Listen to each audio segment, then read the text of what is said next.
시청자 여러분, 오늘은 금융계의 제왕 중 하나를 다룹니다. JP모간 체이스, 흔히 JPM이라 부르죠.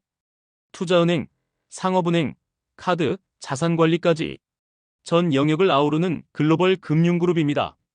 오늘은 이 회사가 실제로 무엇을 파는지, 돈은 어디서 버는지, 그리고 현재 이 주식이 투자할 만한지 차근차근 살펴보겠습니다. 영상 계속하기 전에 좋아요 눌러주시면 저희 채널엔 힘이 됩니다. JPM은 미국 최대이자 전 세계적으로도 손꼽히는 은행입니다. 사업은 크게 네 축으로 나뉩니다. 소비자 지역은행, 코퍼레이트 인베스트먼트 뱅킹 자산관리, 카드 상업 서비스 같은 결제 사업 등. 강점은 수직적 통합이에요. 은행 서비스에서부터 투자금융, 거래 중개, 자산관리까지 고객을 여러 방식으로 붙잡아두는 구조입니다.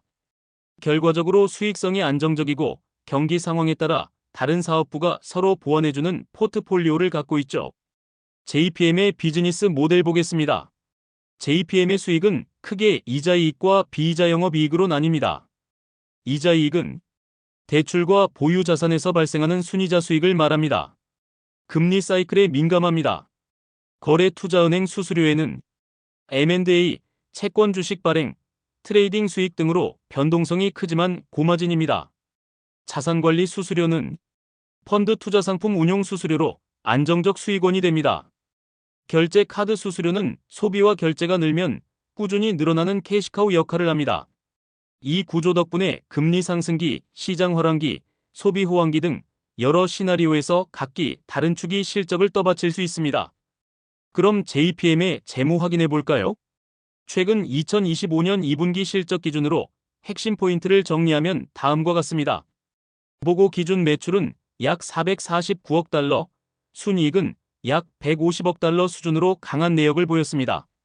ROE 자기자본 이익률과 ROTC 유형자본 기준 수익률은 업계에서도 상위권에 위치합니다.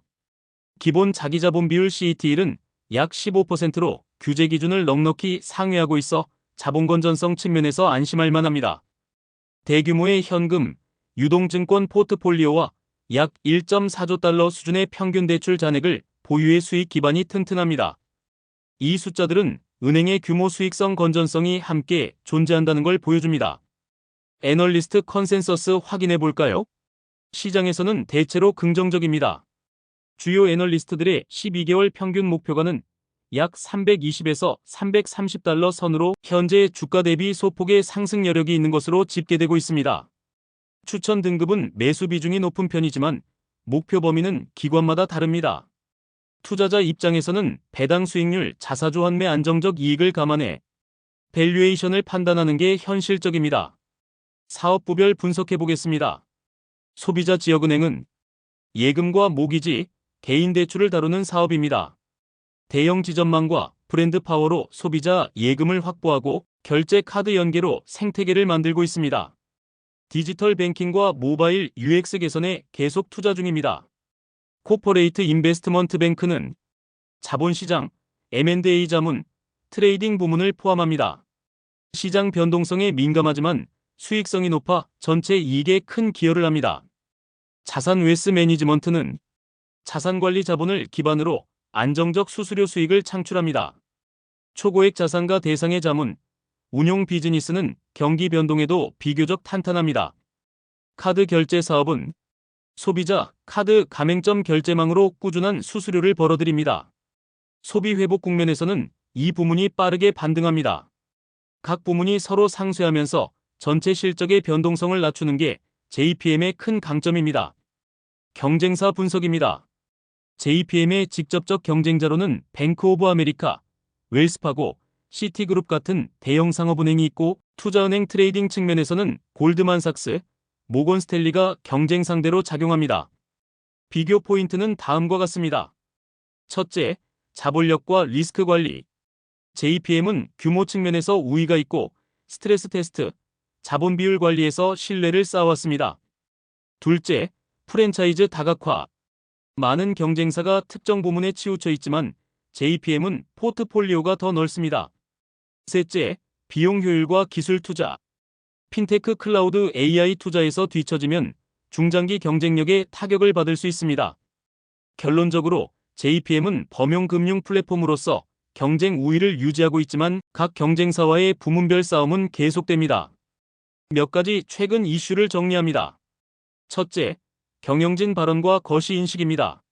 CEO 제이미 다이먼의 발언이 늘 주목받습니다. 최근에는 경제 리스크, 통화 정책과 관련한 경고를 자주 내놓으면서 시장의 시선을 끌었고 패드 독립성, 금리, 정책 방향에 대한 그의 코멘트는 투자자들에게 일종의 경계 신호로 받아들여졌습니다.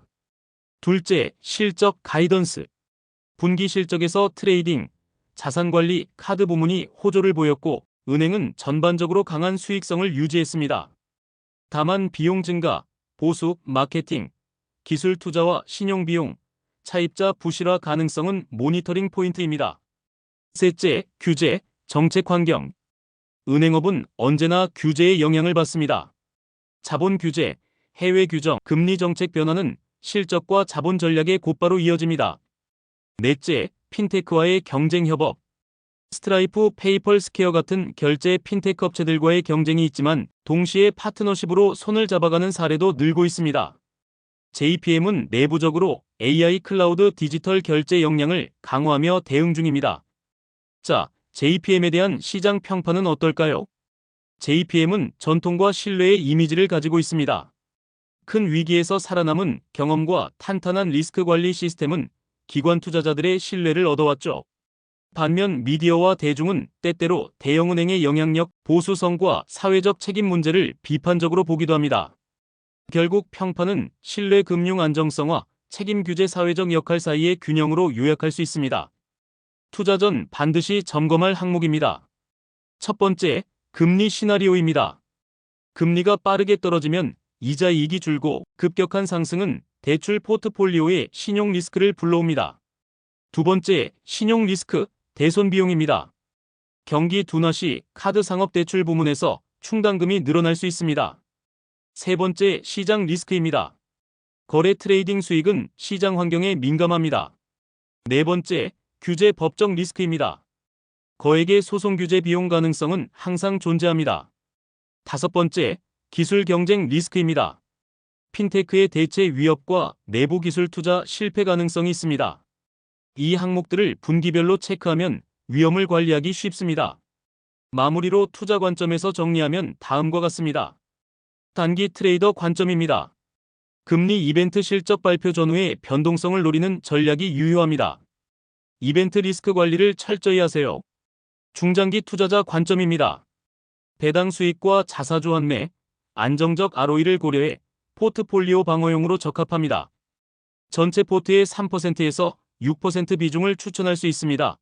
개인 위험 성향에 따라 조정. 체크포인트 기반 분할 매수 전략입니다. 주요 지표 예를 들면 CET1, 순이자 마진, 동종업종 대비 밸류에이션이 개선될 때마다 단계적으로 비중을 늘리세요. 정리하자면 JP모간 체이스는 범용금융 플랫폼으로서의 강력한 포지션을 갖고 있고 자본력 다각화된 수익 구조는 큰 장점입니다. 다만 금리 신용 규제 기술 변화에 민감하다는 점은 투자 시 항상 고려해야 합니다. 여러분은 JPM을 어떻게 보시나요? 댓글로 생각 남겨주세요. 이 영상이 투자에 도움이 되셨다면 좋아요와 구독도 잊지 마시고요. 다음 영상에서 또 만나요.